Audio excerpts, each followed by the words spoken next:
Hello बच्चों, कैसे हो आप सारे? उम्मीद करता हूँ आप सारे अच्छे होंगे और मजे कर रहे होंगे। तो स्वागत है आपका आपके खुद के चैनल डीए टॉपर में, वेयर वी मेक टॉपर्स। आज हम इसका लास्ट पार्ट शुरू करेंगे यार, इससे आगे पार्ट नहीं कराऊंगा, प्रॉमिस करता हूँ। आज हम पार्ट 10 करेंगे, इसका लास्ट पार्ट इलेक्ट्रिसिटी का।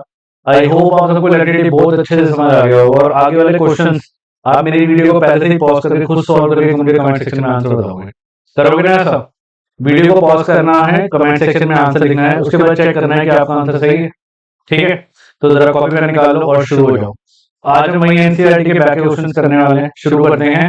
कह रहे by is tungsten use almost exclusively for filament of electric lamp. आपने कभी बल्ब या लैंप देखा है? अगर आपने बल्ब ध्यान से देखा हो, कुछ ऐसा होता है ना, ऐसा होता है कुछ। यहाँ बीच में है ना ऐसी कुछ वायर सी डाली होती है। इस वायर को हम कहते हैं, किसकी बनी होती है? ये बनी होती है टंक्शन की। कह रहा है भाई टंक्शन क्यों लगा रहा है तू लोहा लगा ले, एल्यूमिनियम लगा ले, बट टंक्शन से इतना क्या प्यार है? प्यार होता है क्या है? टंक्शन का मेल्टिंग पॉइंट बहुत हाई होता है। टंक्शन का मेल्टिंग पॉइंट बहुत ज्यादा हाई होता है, इतना ज्यादा हाई कि वो 3310 डिग्री सेल्सियस पर भी मेल्ट नहीं करता। जस्ट इमेजिन, अगर आप लोहा लगा दोगे इसकी जगह और पीछे से करंट ज्यादा है, हीट निकली तो वो तो पिघल जाएगा, खराब हो जाएगा। अच्छा, एक और बात आपने कभी नोटिस करी हो, आजकल तो आप एलईडी बल्ब वाले बच्चे हो सारे, मैं जब छोटा था ना, मैंने बड़ा नोटिस किया है कि ना ये कभी भी है ना ये मेल्ट नहीं होता था। ये आज तक मैंने नहीं देखा कि मेल्ट हुआ हुआ।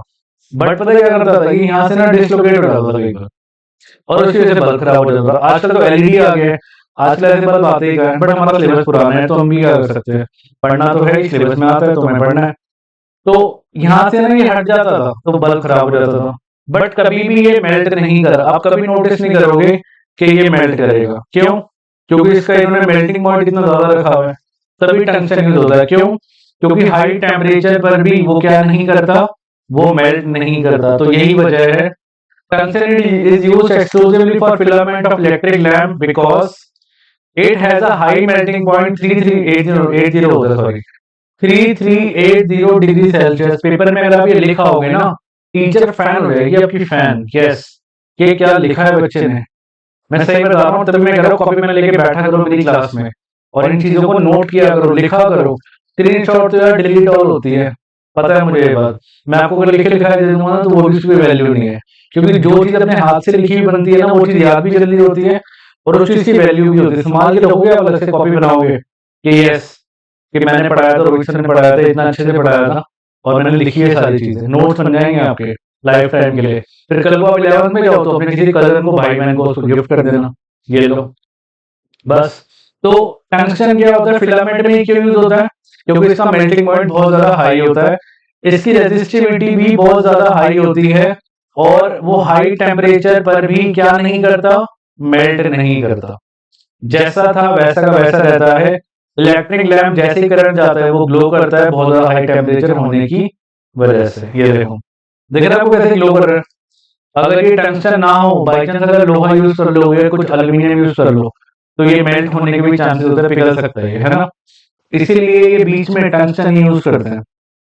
ये हम बचपन में ही पढ़ी है, ये चीज किसकी बनी होती है, it is made up of tungsten, है ना। अच्छा, अंदर एक गैस भी भरी होती है, बाई चांस अगर पूछ ले, अंदर इनर्ट गैस भरी होती है, नाइट्रोजन गैस। और नाइट्रोजन गैस क्या करती है, नाइट्रोजन गैस इसके टंक्शन को क्या करती है, प्रॉपर इसकी लाइफ को बड़ा करती है, लाइफ लॉन्ग करके रखती है ना, प्रिजर्व करके रखती है, हम कह सकते हैं प्रिजर्व करती है इसके टंक्शन को, नाइट्रोजन गैस। नाइट्रोजन गैस हमने एक और जगह पढ़ी थी, अगर आपको याद हो, नाइट्रोजन गैस हमने पढ़ी थी केमिकल में। केमिकल में वो चिप्स के पैकेट में नाइट्रोजन गैस और आर्गन गैस डालते हैं। कह रहा है wire connector of electric heated devices are made such as bread toaster जो आप यूज करते हो, इलेक्ट्रिक आयरन जो आप यूज करते हो, अलॉय के बने होते हैं, प्योर मेटल का यूज क्यों नहीं करते? उनको प्योर मेटल से क्या नफरत है? प्योर मेटल का वो इसलिए यूज नहीं करते क्योंकि ये जो हीटिंग डिवाइस है इनमें अलॉय लगा होता है, क्योंकि अलॉय का जो होता है, अलॉय का मेल्टिंग पॉइंट बहुत हाई होता है, हाई टेम्परेचर पे पिघलता नहीं है और वो रेड हॉट गर्म हो जाता है। गर्म होने की वजह से क्या होगा, वो चीजों को गर्म कर देता है और आपकी ब्रेड जल्दी टोस्ट हो जाती है। अगर वो कुछ और लगा देंगे तो पिघल जाएंगे। The control electric heating device bread and toaster और मतलब अलॉय क्योंकि रेजिस्टिविटी क्या होती है, बहुत ज्यादा हाई होती है मेटल से। भैया मेटल लगा दोगे तो क्या होगा, मेटल से वो पिघल जाएगा। आपको एक खास बात है, जब मैं मेटल को मिक्स करता हूँ ना, जब मैं मेटल प्लस मेटल बनाता हूँ तो वो बन जाता है अलॉय। वो बन जाता है क्या, अलॉय बन जाता है। और ये जो अलॉय होता है ना, इसकी प्रॉपर्टी बिल्कुल ही अलग होती है। मैं एक छोटा सा एग्जांपल लेता हूँ। आयरन, निकल, निकल मतलब निकल नहीं, निकल, निकल NiCkEl प्लस क्रोमियम, क्रोमियम, इन तीनों को मिला के बनता है स्टेनलेस स्टील। क्या बनता है, स्टेनलेस स्टील। अब अगर सोचो, बट स्टेनलेस स्टील कभी जंग नहीं खाती, बट लोहा जंग खा जाता है। इसका मतलब अलॉय बना के उसकी प्रॉपर्टी बिल्कुल बदल जाती है। वो नहीं रहता है ना, वो नहीं रहता। अब जैसे अपने अंदर एग्जाम्पल ले लो, अगर हमारे अंदर कुछ चेंज हो जाए तो क्या होता है, बिल्कुल हम बदल जाते हैं ना, कुछ चेंज आ जाए तो हम वो पहले से इंसान रहते ही नहीं है। तो सेम इसके साथ है, मेटल के साथ, है ना। आयरन, लोहा जो है जंग खाएगा, बट स्टेनलेस स्टील कभी जंग नहीं खाती। और ऐसे ही हमने बनना है, हम हमें भी तो ऐसे ही बनना है। आप जो हो, आप फेल हो गए, बट अगर आप मुझसे मिल जाओगे तो मैं आपको फेल किया, मैं आपको टॉप करवा के छोड़ूंगा। बस आपने करना है, इसको रेगुलरली फॉलो करना है, रेगुलर वीडियो देखनी है ना। देखो अलॉय एग्जांपल सेट हो गया नहीं। तो अलॉय की क्या होती है, रेजिस्टिविटी बहुत हाई होती है, एट हाई टेम्परेचर मेल्टिंग करता, और बहुत ज्यादा क्या निकालेगा, हीट निकालेगा। तब ये जो टोस्टर होते हैं, इनर इनसाइड मटेरियल होता है, ये जो अंदर की तरफ, ये अंदर जो मटेरियल रखा होता है, ये सारा अलॉय का बना होता है। ये जो प्रेस होती है, इसके तो नीचे प्लेट दिख रही है आपको, प्लेट, ये स्मार्ट सी हैंडसम सी प्लेट है। ये प्लेट भी किसकी बनी होती है, अलॉय की बनी होती है। ठीक है। कह रहा है कॉपर और एल्यूमिनियम ही आप इलेक्ट्रिक वायर ट्रांसमिशन में क्यों यूज करते हो। You know which is the best conductor of electricity. Electricity का बेस्ट कंडक्टर पता है मुझे, जरा कमेंट सेक्शन में लिख के बताओ भाई क्या होता है। इलेक्ट्रिसिटी का बेस्ट कंडक्टर होता है सिल्वर, चांदी। अब क्वेश्चन ये कि आप चांदी अपने घरों में यूज क्यों नहीं करते, करके देखोगे, पता क्या होगा, पूरा घर उड़ जाएगा, तारे तारे तोड़ के ले आएंगे चोर। तो चांदी क्यों यूज नहीं करते, is the best conductor. But हम कॉपर यूज करते हैं, एल्यूमिनियम यूज करते हैं। एल्यूमिनियम की तारे भी कई जगह यूज होती है, बट हमारे 99% जगह जो यूज होती है वो 95% लगा लो, ऑलमोस्ट कॉपर यूज होता है। कोई भी तार ले लो, अब हर चीज में कॉपर मिलेगा आपको। बट कॉपर क्यों, पहली बात गुड कंडक्टर होता है, सबसे गुड कंडक्टर होगा कॉपर, बेस्ट तो सिल्वर होता है, और चीप होता है भाई, पॉकेट को सूट करता है, इकोनॉमिकल होता है। इकोनॉमिकल मतलब आपकी पॉकेट को सूट करेगा, बहुत सस्ता होगा। चांदी लेने जाओगे क्या, इतने का तो घर नहीं आएगा, उतने की चांदी आ जाएगी। अच्छा, और क्या कह सकते हैं हम, easily available, easily available, easily available होता है, आसानी से मिल जाता है। बट आपको एक बात बता दूं, जो इजीली अवेलेबल होता है ना, उनकी वैल्यू नहीं होती है। तभी चांदी की वैल्यू होती है, क्योंकि वो इजीली अवेलेबल नहीं होता, बड़ा रेयर मेटल है। It is a rare metal, तो रेयर ही बनना है हमने, लाइफ में भी रेयर बनना है। इजीली अवेलेबल रहोगे तो कोई भी यूज कर जाएगा। ठीक है, जैसे कि कॉपर को यूज करते हैं। ठीक है, इससे देखो लाइफ की चीजें भी सीखने को कितना मिलती है। इजीली अवेलेबल होता है, तो यही वजह है कि हम कॉपर और एल्यूमिनियम का यूज करते हैं। एक बार आंसर पढ़ लेता है, क्या कह रहे हैं, copper and aluminium wire have low resistivity, resistivity कम होती है, गुड कंडक्टर होते हैं इलेक्ट्रिसिटी के, दे यूजुअली इसलिए यूज होते हैं। बाकी तो मैंने बता ही दिए। आप इसे लिख सकते हो, इकोनॉमिकल होते हैं, आपकी पॉकेट को सूट करते हैं, है ना, और इजीली अवेलेबल भी लिख सकते हैं। ये 2 पॉइंट आप अपनी तरफ से भी ऐड कर सकते हो इसके अंदर, ये जो लिखे हैं, है ना। 4 पॉइंट हो गए। पहला मैंने बोला लो रेजिस्टिविटी, दूसरा पॉइंट मैंने बोला क्या, गुड कंडक्टर, तीसरा मैंने बोला इकोनॉमिकल, चौथा मैंने बोला इजीली अवेलेबल। ये कॉपर की वायर है जो ऐसी दिखती है, ब्राउन सी। जब भी आपको ब्राउन कलर का बोलने, मान लेना कॉपर है वो भाई, केमिकल में भी आया था, आपको याद है, ब्राउन कलर एलिमेंट को हमने जलाया, वो काला पड़ गया, तो क्या बनता था, copper plus oxygen, copper oxide बनता था, है ना। तो ब्राउन कलर की चीज आपको क्या मिलेगी, इट इज कॉपर। ये एल्यूमिनियम है ना, उसके जैसा लग रहा है चांदी के जैसा, एल्यूमिनियम पता है खराब नहीं होता कभी।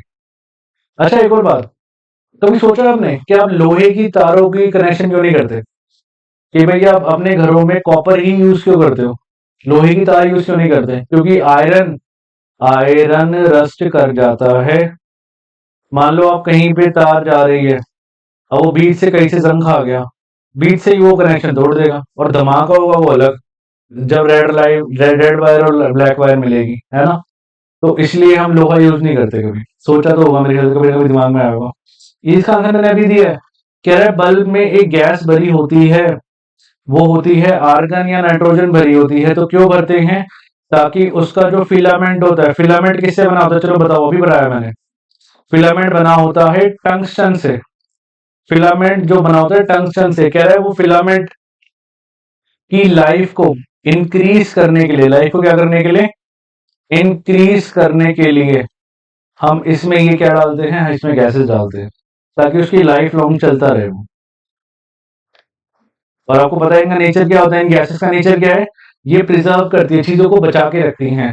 The bulbs are usually filled with inert gas like argon, nitrogen to prolong the life of filament which provides light. जो क्या करता है? लाइट प्रोवाइड करता है। ठीक है, ये रहा। अच्छा, आपके दिमाग में कभी ऐसा आया है कि अगर मैं उल्टा कर दूं तो क्या होगा? मतलब हमने हमेशा से पढ़ा है कि एम मीटर हमेशा किस में लगता है? एम मीटर हमेशा सीरीज में लगता है।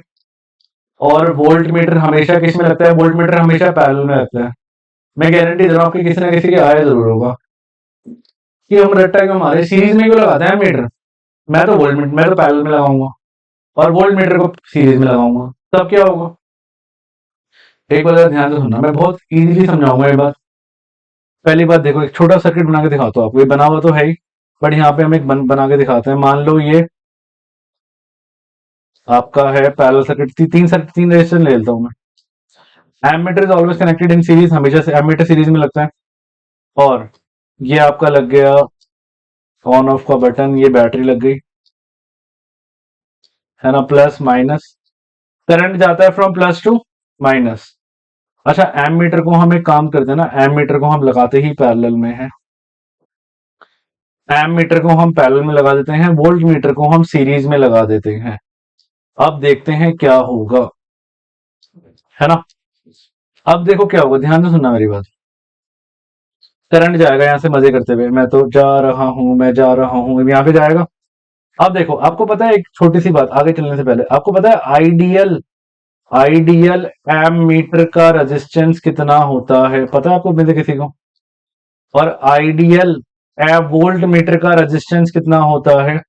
रेजिस्टेंस मतलब जो करंट को रोकता है। आइडियल एम मीटर का रेजिस्टेंस होता है कितना होता है? जीरो होता है। आइडियल वोल्ट मीटर रेजिस्टेंस कितना होता है? It is infinite.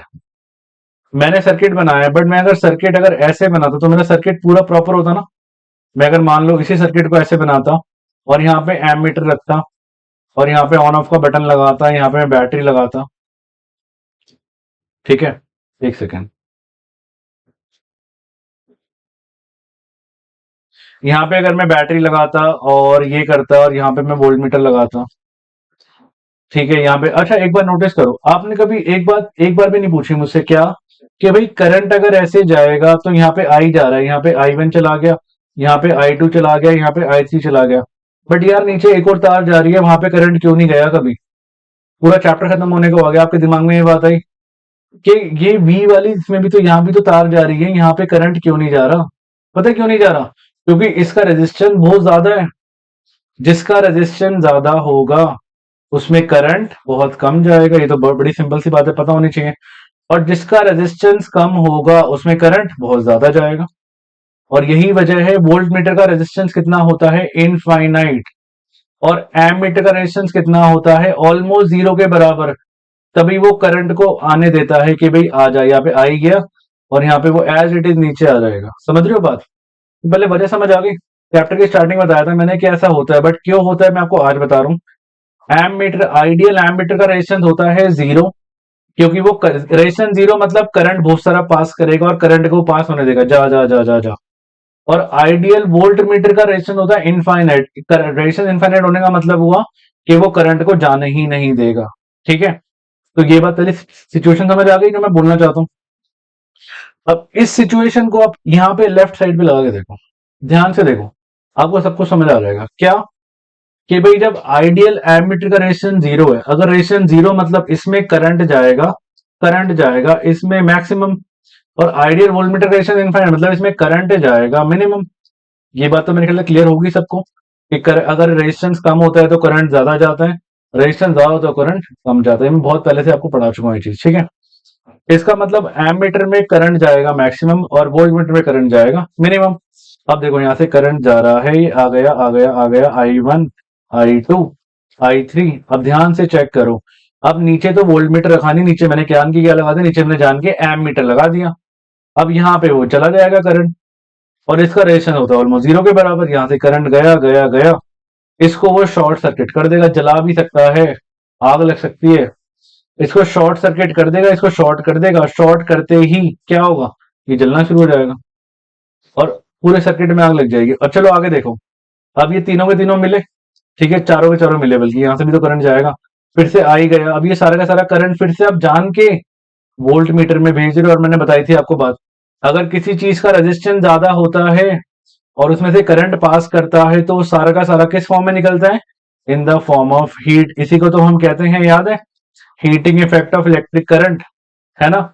अगर करंट निकलेगा किस में, किससे निकलेगा, जिसका रेजिस्टेंस बहुत हाई होगा, तो वो किस फॉर्म में निकलेगा, in the form of heat की फॉर्म में निकलेगा। तो वोल्ट मीटर में हीट की फॉर्म में निकलेगा तो क्या होगा, वोल्ट मीटर में भी आग लगना स्टार्ट हो जाएगी, क्योंकि उसका रेशन बहुत ज्यादा था। तो यही वजह है हम कभी भी वोल्ट मीटर को क्या नहीं लगाते, सीरीज में नहीं लगाते।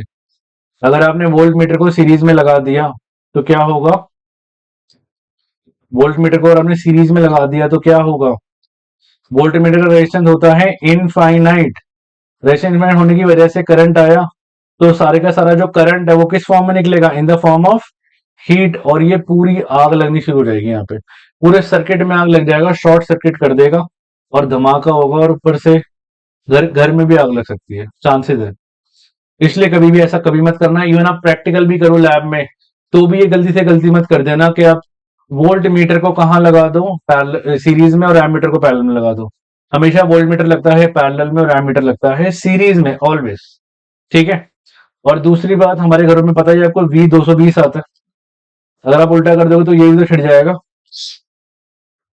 एमीटर की मैंने बताया, एमीटर की रेजिस्टेंस ऑलमोस्ट जीरो होती है, ना के बराबर, नेग्लिजिबल। जैसे अब उसको पैरेलल में लगाओगे तो वो सर्किट को शॉर्ट कर देगा और वो and it will become least resistance path. तो हो सारी की सारी पावर किस फॉर्म में निकलेगी, in the form of heat.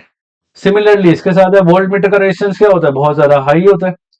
जैसे आप उसको सीरीज में लगाओगे तो क्या होगा, सर्किट को ट्रांसफॉर्म कर देगा पूरा, और बहुत कम करंट जाएगा उस सर्किट में। कम करंट जाएगा मतलब सारा का सारा लोड वो ले नहीं पाएगा, और क्या होगा, वो शॉर्ट सर्किट हो जाएगा। Then normal end load can't be supplied with required power, तो भाई काम ही नहीं करेगा, वर्क करना बंद कर देगा। तो यही वजह है हम कभी भी एम मीटर को पैरेलल में नहीं लगाते और वोल्ट मीटर को सीरीज में नहीं लगाते, यही रीजन है, ठीक है। अब ये यार ये क्वेश्चन, चलो एक काम करो, देखते हैं आपने कितना सीखा है। इसको जरा पॉज करो और इस क्वेश्चन को ट्राई करो, तब मैं आपको बताऊंगा कि क्वेश्चन कितना अच्छा है ना। क्योंकि अच्छे से अच्छे बच्चों को भी इस क्वेश्चन में दिक्कत आने के पूरे पूरे चांस होते हैं। ट्राई करो।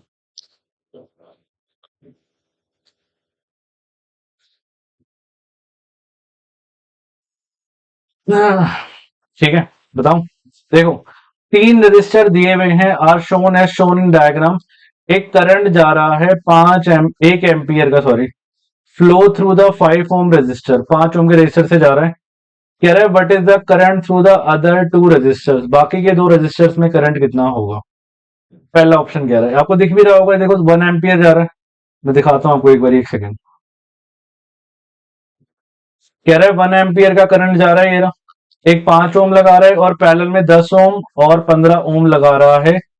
कह रहा है, पहला कह रहा है करंट बता दो, पहले में तो 1 एम्पियर जा रहा है, इसका करंट बता दो। पहला क्वेश्चन कहता हूँ I1 I2 बोल दो इसको, I1 I2 पूछ रहा है। दूसरा पार्ट कह रहा है टोटल रेजिस्टेंस निकालो। सबसे आसान टोटल रेजिस्टेंस निकालना ही है, क्योंकि ये दोनों लगे हैं पैरेलल में और इसके सीरीज में लगा है ये, ठीक है। और तीसरा कह रहा है what is the potential difference across A B and, potential difference बता दो ए बी और AC का। तो ये चीजें हैं, तो शुरू करते हैं। देखो, जरूरी नहीं है फर्स्ट पार्ट से ही करना होता है, हमेशा जरूरी नहीं है ये बात। हम इस क्वेश्चन को है ना थर्ड पार्ट से शुरू करवाऊंगा मैं आपको। कह रहा है टोटल रेजिस्टेंस निकालूंगा पहले मैं ना, टोटल रेजिस्टेंस। तो ध्यान से देखो, अगर मैं 10 और, तो अगर हम 10 और 15 को देखें तो इसका टोटल रेजिस्टेंस को मैं, इस पूरे रेजिस्टेंस को मैं, जो नेट निकलने वाला है, क्या मैं इसको आर ए मान लूं और इसको मैं आर बी मान लूं, तो नेट रेजिस्टेंस क्या होगा, R A plus R B कर दो, दोनों को प्लस करना है हमने, है ना। तो आर ए निकालने के लिए आर ए में 10 और 15 पैरेलल में लगे हैं ना, क्या करेंगे हम, पैरेलल वाला फॉर्मूला लगाएंगे। तो पहले हम सेकंड पार्ट शुरू कर रहे हैं, सेकंड पार्ट। तो 1/r a is equal to 1/10 plus 1/15। 10 और 15 का एलसीएम आ गया 30, 10 3 जा 30, 15 2 जा 30। तो 1/r a आ गया आपके पास 5/30। इसको आप काटोगे, ये आएगा 6। तो आर ए आ गया मेरे पास 6 ओम। आर ए आ चुका है कितना, आर ए आ चुका है 6 ओम। ठीक है। अब नेट आर निकालने के लिए, नेट आर क्योंकि टोटल रेजिस्टेंस निकालना है ना हमें, तो वो होगा R A plus R B. R A plus R B मतलब कितना हो गया आपका, ये हो गया आपका 6 ओम प्लस 5 ओम। तो आर आ गया आपके पास 11 ओम इज द आंसर। तो सेकंड पार्ट हमारा पहले निकल गया। जरूरी नहीं है फर्स्ट पार्ट से ही करना होता है, बच्चों को यही प्रॉब्लम है। आपकी प्रॉब्लम क्या है, आपकी दिक्कत ही यही है, क्वेश्चन देखा, फर्स्ट पार्ट पढ़े, नहीं आता, आगे चलो, उसके बाद फिर पेपर में इतना टाइम नहीं मिला कि फिर से मैं उस क्वेश्चन पे आ सकूं। यही होता है ना। सबसे बेस्ट तरीका है क्या करो, तीनों पार्ट एक बार पढ़ तो लो, क्या पता तीनों पार्ट में से कुछ तो आता होगा आपको। तो देखो सेकंड पार्ट है, कुछ तो मार्क्स मिलेंगे। तो सेकंड पार्ट हम कर चुके हैं। कितना आया मेरे पास, 11 ओम आया। पूरे सर्किट का नेट करंट आ चुका है मेरे पास 11 ओम। ठीक है। इसको जरा मैं इरेज कर दूं, पहले इसको जरा वीडियो को पॉज करके इसको नोट डाउन करना, मैं इसको इरेज कर रहा हूं। ठीक है। अच्छा, इसका मतलब पूरा 11 ओम आ गया है ना। तो ये लिख देता हूं यहाँ पे मैं, कितना आया मेरे पास, 11 ओम आया था पूरे सर्किट का रेजिस्टेंस। कह रहे what is the current through the other two resistor, what is the potential difference across A B and AC. तो अब मैंने सेकंड पार्ट तो निकाल लिया, अब मैं ना थर्ड पार्ट निकालने जा रहा हूँ। थर्ड पार्ट हम निकालने पहले चलते हैं, वो भी ज्यादा इजी है, क्योंकि कह रहे potential difference across A B and AC. तो देखो ए बी के अक्रॉस पोटेंशियल डिफरेंस अलग होगा, है ना, और एसी के अक्रॉस पोटेंशियल डिफरेंस अलग होने वाला है। ए बी के अक्रॉस वी अलग है और ए बी के एसी के अक्रॉस वी अलग है। कैसे अलग है, क्या अलग है, पहले ए बी के अक्रॉस निकालते हैं। अगर मैं ए बी के अक्रॉस की बात करूं तो वी निकालना है हमने, वी का फॉर्मूला क्या होता है, पहले मैं ए बी की बात कर रहा हूं, वी का फॉर्मूला होता है आई आर। अच्छा, ए बी के अक्रॉस मेरा करंट कितना था, वो था 1। आर कितना है, आई आर है मेरा 5, तो वी आ गया मेरे पास 5 वोल्ट। बात समझ आती है। ए बी के अक्रॉस मेरा वी कितना आ गया, वो आ गया 5 वोल्ट। अब मैं निकालता हूं एसी के अक्रॉस, एसी के अक्रॉस फिर से भी फॉर्मूला रहेगा, V is equal to I R. ठीक है। तो करंट तो मेरा 1 ही है, बट आर मेरा एसी के अक्रॉस, आर मेरा, ये मत लेना 6 मत लेना, एसी के अक्रॉस तो पूरा आ जाएगा ना। देखो ध्यान से देखो, पूरी गेम आर की है, इसमें क्वेश्चन थोड़ा सा डिफरेंट है ये और क्वेश्चंस के अकॉर्डिंग। पहले ए बी के अक्रॉस मेरा 5 था, अब अगर मैं एसी पे जाऊंगा तो 5 और 6, ये भी तो बैठा है, ये 6 बैठा है यहाँ पे, ये 5 बैठा है। तो एसी के अक्रॉस क्या 11 नहीं हो जाएगा, है ना, 6 और 5 11। तो मतलब 1 इंटू क्या करेंगे हम, 1 इंटू 11 करेंगे, एसी के अक्रॉस आएगा आपके पास 11 वोल्ट आएगा। तो थर्ड पार्ट भी आपका निकल चुका है। लो कितना इजी हो गया, सेकंड और थर्ड पार्ट हो गया। ज्यादा इजी है, सबसे इजी काम करवाया मैंने आपको। फर्स्ट पार्ट कह रहा है what is the current through the other two resistor. अब ध्यान से देखो जरा, ये 1 एम्पियर का करंट जा रहा है, मध्य से यहाँ जा रहा है, यहाँ जा रहा है। अब यहाँ पे जाके वो स्प्लिट हो रहा है ना यार, ये मत बोलना 0.5 जाएगा, वो मैं जब बोलता जब दोनों आर मेरे सेम होते। ठीक है। ऊपर मेरा 10 है, मतलब मेरा आर वन ले लो, इसको आर वन मेरा 10 है, करंट दिया हुआ है I1। और इसको R2 ले लेता हूँ, R2 कितना है मेरे पास 15 है। तो फॉर्मूला क्या होता है, अच्छा मेरे मुझे एक बात बताओ, अगर ये पूरा 11 है, एक बार सर मैं सब कुछ इरेज करूं, यहाँ से बड़ी दिक्कत हो रही है वो ना, सारा हॉट वॉट सा हो गया। एक सेकंड, मैं फिर से लिखता हूँ चीज ना। देखो सबसे पहले हम आर की गेम खेलेंगे, क्योंकि आर आर निकालना जरूरी है। देखो अगर ये पूरा 11 है मेरा, अभी निकाला ना मैंने, 11 वोल्ट है ये, अभी तो निकाला है 11 है एसी के अक्रॉस। ए बी के अक्रॉस मेरा 5 है, 5 वोल्ट है। तो एक बात बताओ, पूरा 11 है, ये 5 है, तो क्या ये 6 वोल्ट नहीं होगा, क्या ये इतना, क्या ये 6 वोल्ट नहीं होगा, 11 में से 5 गए 6 होगा। क्लियर, सिंपल सी बात है ना, 6 होगा। तो मतलब ये रहा मेरा R1, इसको R1 ले लो। और आपको पता है पैरेलल में मेरा V सेम रहता है, अगर आपको याद हो, पैरेलल में मेरा V 6 रहेगा, V रिमेन सेम। क्योंकि अगर आप 5 लेके निकालोगे तो भी गलत आंसर निकलेगा और 11 लेके निकालोगे तो भी गलत निकलेगा। और R2 ये रहा, R1 पता है, R2 पता है, V पता है मुझे, I1 I2 निकाल सकता हूँ, मैं फॉर्मूला लगाऊंगा, ओम्स लॉ खत्म। ओम्स लॉ लगाना है, बस गेम ओवर। देखो कैसे, यहाँ चेक करो। फर्स्ट पार्ट, फॉर्मूला क्या होता है ओम्स लॉ का? ओम्स लॉ कहता है V is equal to I are.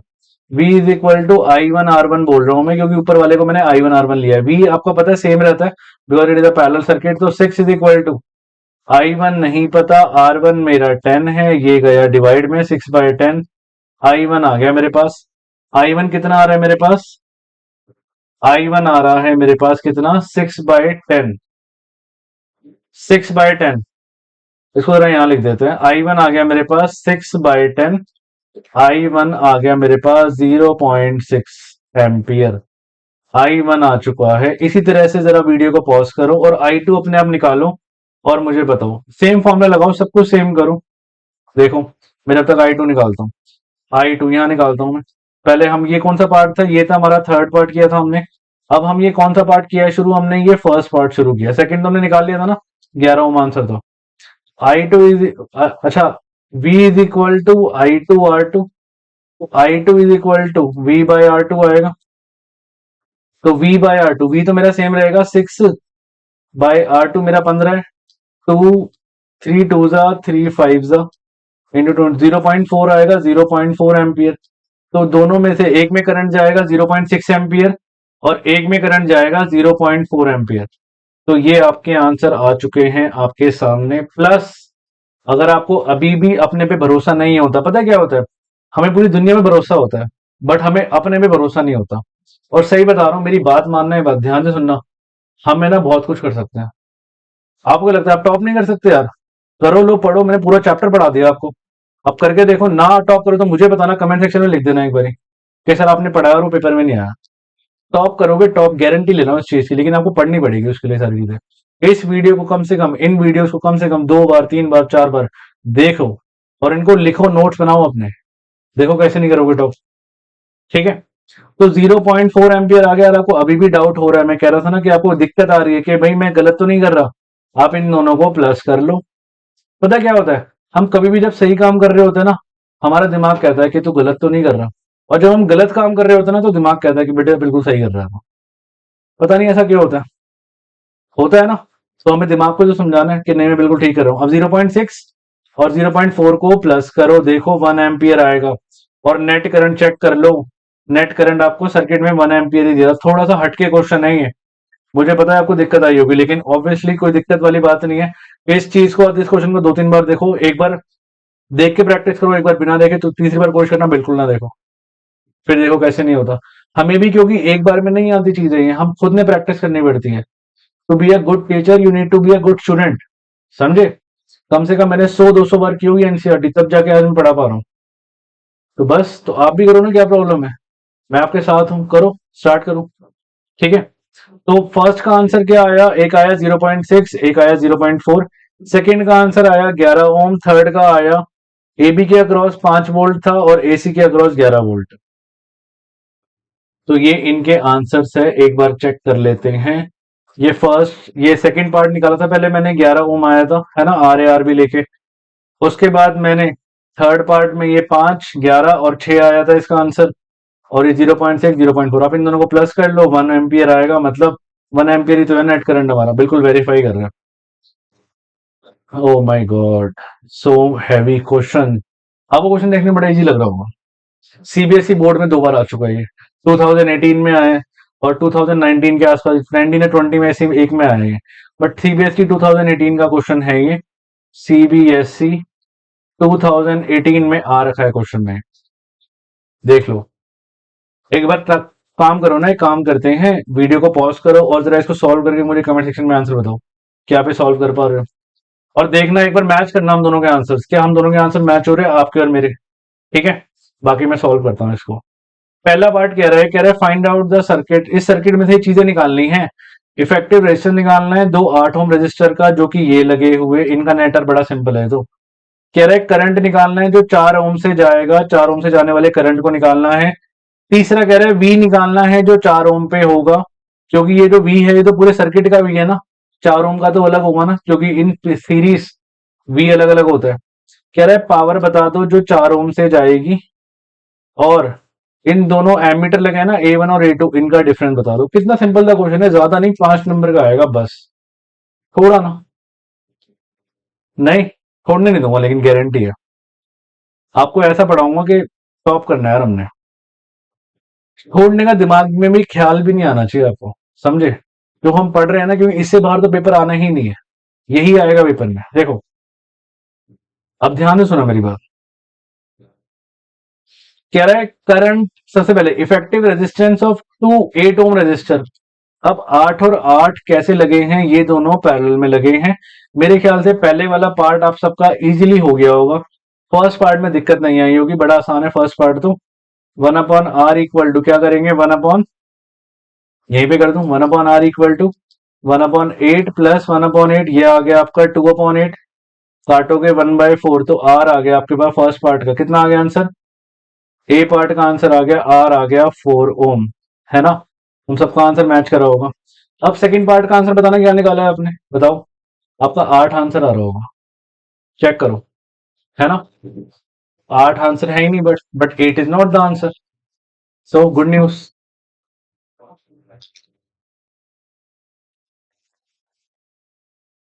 Answer 8 है ही नहीं, 8 आ रहा है ना, है ही नहीं 8, देखा? और एक और खाकर बताऊं, ये बोर्ड में आया था 5 नंबर का, बच्चों का पहला पार्ट सही था सबका, सेकंड गलत, उससे थर्ड गलत, उससे फोर्थ गलत। पता है क्यों? क्योंकि जिसका सेकंड गलत हुआ उसी से थर्ड लिंक है, जिसका थर्ड गलत हुआ उसी से फोर्थ लिंक है। लो कर लो, इसलिए कह रहा हूं इसको ध्यान से सुनना। पहला पार्ट सिंपल है, सेकंड पार्ट देखो, सेकंड पार्ट देखो, इसका आंसर मैं इसके साथ लिख देता हूं। कितना आंसर आया फर्स्ट पार्ट का? It is 4 ohm. सेकंड कह रहा है current flowing through 4 ohm resistor. जल्दी जल्दी में करंट निकाल लो 4 ओम रजिस्टर का, जल्दी जल्दी में, ये ना हो कि आप सीधा वी, आपने क्या किया होगा, V is equal to I R लगाया होगा, वी 8 लिया होगा, आई नहीं पता, आई 4 लिया होगा, और इसका आंसर आपका 2 आ रहा होगा, 2 एम्पियर आ रहा होगा, है ना? बट 2 एम्पियर गलत आंसर है यार, पहले हम गलती से मुझसे 8 निकल गया था, 2 एम्पियर भी गलत है। 2 ampere is not the answer. देखो ध्यान से सुनो, अब एक बार सुनो, यहां से मैं ना एक बार जरा इमेजिन करते हैं करंट इसमें गया कैसे, आपको सबको समझ आ रहेगा। आप इमेजिन करो करंट कैसे गया। करंट जाता है from plus two minus, current ऐसे गया, आई जा रहा है, ये आई गया, आई गया, आई गया, ये आई गया, यहाँ पे आई गया, यहाँ पे आई डिवाइड हो गया ना, I1 और किसमें डिवाइड हो गया, I1 और I2 में। फिर से ये आई गया, आई गया, आई गया, फिर से करंट जा रहा है इससे, ठीक है? अब ध्यान से सुनो, अब 4 ओम से जो करंट जा रहा है वो आई जा रहा है ना। What is I? आई क्या है? आई है पूरे सर्किट का पूरे सर्किट का करंट, होल सर्किट, पूरे सर्किट का करंट है ये। तो अगर आप V is equal to I R लगा रहे हो, तो V आप 8 वोल्ट ले रहे हो इसके लिए। जब आप पूरे सर्किट का V लोगे, तभी तो पूरे सर्किट का करंट यूज करोगे। समझ आ रही है गलती में क्या बोलना चाहता हूं? देखो, देर आर टू थिंग्स, मैं आपको दोनों तरीके बताता हूँ। देखो, हम जल्दी जल्दी में होता है V is equal to I R लगाते हैं, V हम 8 वोल्ट ले लेते हैं, I हमें निकालना है नहीं पता, और R हम 4 ओम ले लेते हैं। इसको हम काटते हैं, 2 एम्पियर लिख के आते हैं, हम मन ही मन सोचते हैं यस हमारा आंसर सही हो गया, बट यू आर रॉन्ग। अब 8 वोल्ट क्या है? क्या 8 वोल्ट पूरे सर्किट का भी है ना? ये होल, ये पूरा गलत है भाई, लिख मत आ रहा, ये होल सर्किट का भी है ना। जब आपने पूरे सर्किट का V लिया, तो भाई पूरे सर्किट का R लो ना। समझ आ रही है बात? 4 पूरे सर्किट का नहीं है, ये जो करंट घूमेगा इसमें I पूरे सर्किट का घूमेगा ना। तो जब आपने इसका 8 लिया है, तो इसका I लो ना, I, इसका पूरा R लो ना, R। इसका R निकालने के लिए आपने इनका तो निकाल ही लिया, इनका कितना आया था, 4 ओम आया था फर्स्ट पार्ट का आंसर। पहले नेट आर तो निकालो। तो अगर मैं इसका नेट आर निकालू, इसको करना कैसे है, सबसे पहले क्या करोगे, नेट आर निकालो, पूरे आप पूरे उसका नेट आर निकालो। नेट आर कितना होगा इसका, इसका 4 आया था ना फर्स्ट पार्ट का, तो 4 प्लस 4, आर कितना आ गया, आर आ गया 8 ओम। ये मैं सेकंड पार्ट करा रहा हूं आपको, बी पार्ट, ठीक है? अब लगाओ, अब फॉर्मूला लगाओ जो आप लगा रहे थे, V is equal to I R. अब आप बिल्कुल ठीक हो, पता है क्यों? क्योंकि आपने 8 ओम का निकाला, इसका इसका आया 4, और 4 प्लस 4 कितना हो गया, 8, तो पूरे का 8 हो गया ना। अब आप लगाओ, तो V की जगह क्या रखूंगा मैं, V की जगह रखूंगा मैं 8, पूरे सर्किट का भी, और आई नहीं पता पूरे सर्किट का आर। अब आप निकाल लो, कट गया, आई आ गया मेरे पास 1 एम्पियर। लो, तो जो 4 ओम के रेजिस्टर में करंट जा रहा है वो जा रहा है 1 एम्पियर का करंट। समझ रहे हो? छोटी सी मिस्टेक बट पूरा क्वेश्चन गलत। ये मैं समझाना चाहता हूँ आपको। ठीक है, ध्यान रखना इन चीजों का कि अगर आप यहाँ पे पूरे सर्किट का भी ले रहे हो तो यहाँ पे भी पूरे सर्किट का ही आर आना चाहिए। 4 ओम पूरे सर्किट का आर नहीं है, बस छोटी सी चीज है ये, क्योंकि आगे भी क्वेश्चन आएंगे तो दिक्कत देंगे आपको। ठीक है, और मैंने ऐसे क्वेश्चन कई बार कराए भी आपको, जब सीरीज पैरेलल वाली वीडियो डाली थी, याद है? अब आगे चलें। देखो, बी पार्ट आ गया, फर्स्ट पार्ट आ गया, सेकंड पार्ट आ गया। अब कोई दिक्कत ही नहीं होनी, क्योंकि सेकंड से थर्ड जुड़ा हुआ है। थर्ड पार्ट क्या रहा है? वी निकाल दो 4 ओम का। हमने पढ़ा था सीरीज में करंट सेम रहता है, बट सबका वी क्या होता है? सबका वी अलग अलग होता है ना। तो लगा दो, V इज इक्वल टू आई। यार करंट तो सेम रहेगा, करंट कितना रहेगा? 1। और आर कितना है? आर 4 है। लो, अब तो कितना सिंपल हो गया, ये हो गया 4 वोल्ट। सोचो अगर आप 2 निकाल दे तो 2 × 4 8 कर दे, ये भी गलत हो जाता। समझ रहे हो बात? तो एक से दूसरा लिंक है। डी पार्ट, डी पार्ट याद कर लेते हैं। डी कह रहा है पावर निकाल दो 4 ओम की, पावर निकाल दो 4 ओम की। तो P is equal to formula क्या होता है? V I. और P is equal to V I formula होता है, मुझे V तो पता ही है उसका, अभी तो निकाला है 4। और पूरे सर्किट में करंट जा रहा है 1, तो पावर भी आ गई 4 वॉट। लो, देखा कितना सिंपल हो गया। बस छोटी सी चीज है, आपको देखने में लग रहा हो कितना सिंपल क्वेश्चन है, बट देखो एक चीज समझ नहीं है तो दिक्कत आ जाएगी। डीई पार्ट कह रहा है जो A1 और A2 आपको दो दिख रहे हैं ना एमीटर, ये रहे, कह रहा है इसकी और इसकी रीडिंग में डिफरेंस कितना होगा? तो कोई डिफरेंस ही नहीं होगा। यही आई करंट इसमें जा रहा है और यही आई करंट इसमें जा रहा है, कोई डिफरेंस होगा? कोई डिफरेंस ही नहीं होगा। तो नो डिफरेंस, डिफरेंस कितना होगा? 0 बोलूंगा। नो डिफरेंस कह सकते हैं फिर, नो डिफरेंस। तो देखो सीबीएसई बोर्ड का क्वेश्चन है ये, कितना अच्छा क्वेश्चन है। नहीं, आपके प्री बोर्ड में पक्का आ सकता है, इवन इस साल बोर्ड में भी आ सकता है। ठीक है, आगे चलें। ये इनके आंसर है। फर्स्ट पार्ट का आंसर मैंने क्या बताया? फर्स्ट पार्ट का आंसर तो 4 आएगा, सेकंड का 1 एम्पियर आएगा, थर्ड का 4 वोल्ट, फोर्थ का 4 वॉट, और डिफरेंस विल बी 0, क्योंकि दोनों की रीडिंग क्या होगी? दोनों की रीडिंग आपकी सेम होगी। अच्छा, नेक्स्ट कह रहा है अ वायर ऑफ रेजिस्टेंस 8 ओम, एक 8 ओम की तार को मैंने बेंड किया सर्कल में। एक 8 ओम की तार थी, 8 ओम की तार थी, मैंने बेंड किया सर्कल में, इसको मैंने एक सर्कल की शेप दे दी। ठीक है, कह रहे बता दो रेजिस्टेंस, बता दो between the ends of diameter A B.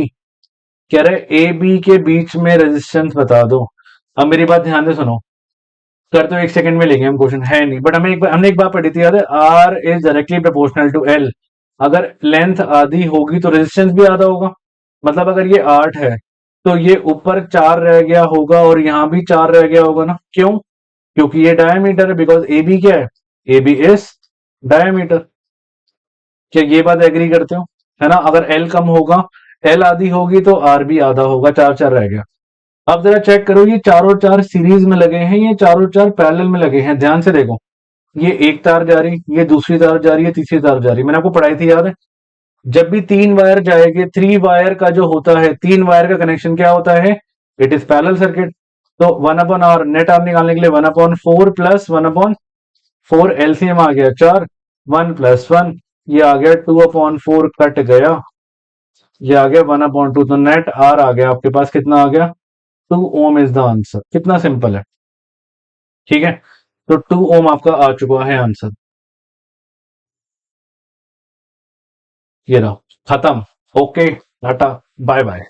लो, राहुल गांधी जी ने भी बोल दिया अब तो खत्म करना पड़ेगा। नहीं, वैसे मैं कांग्रेस का फैन नहीं हूँ, मैं किसी का फैन नहीं हूँ एग्जैक्टली, मैं किसी को सपोर्ट नहीं करता है। जो सही काम करेगा मैं उसके उसके साथ हूँ, जो गलत काम करेगा मैं उसके अगेंस्ट हूँ, चाहे वो कोई भी हो। एनीवेज, अब हम एजुकेशन एंड पॉलिटिक्स को नहीं लाते, आगे चलते हैं और खत्म करते हैं इस चैप्टर को। फाइनली 10 पार्ट्स हो गए। अब बताना जरा मुझे कैसा लगा आपको। चैप्टर आपका फाइनली खत्म हो चुका है, अब आप रिलैक्स हो जाओ। इस चैप्टर को एटलीस्ट 2 3 बार देख डालो, खत्म कर डालो, है ना? हमारा चैप्टर ही खत्म हो चुका है। इन वीडियोस को आप, इस वीडियो को अच्छे से कम 2 बार 3 बार लिख लिख के इनके नोट्स बना लो। मैं गारंटी दे रहा हूं आपको, आपका है ना पूरा इलेक्ट्रिसिटी इसी से कवर हो जाना है। अब देख लेना। सेम टू सेम क्वेश्चन आएंगे एग्जाम में, क्योंकि मैंने सिर्फ एनसीईआरटी नहीं पढ़ाई, आपको कुछ एक्स्ट्रा क्वेश्चंस भी कराए हैं जो एग्जाम वाले हैं। ठीक है, इन क्वेश्चनों को अच्छे से देखो, कोई भी डाउट हो मुझे कमेंट सेक्शन में लिखो, फिर हम नेक्स्ट वीडियो में मिलेंगे। ठीक है, तो आज हम पार्ट 10 खत्म करते हैं इसको, chapter finish. Okay, tata, bye bye, खुदा हाफिज।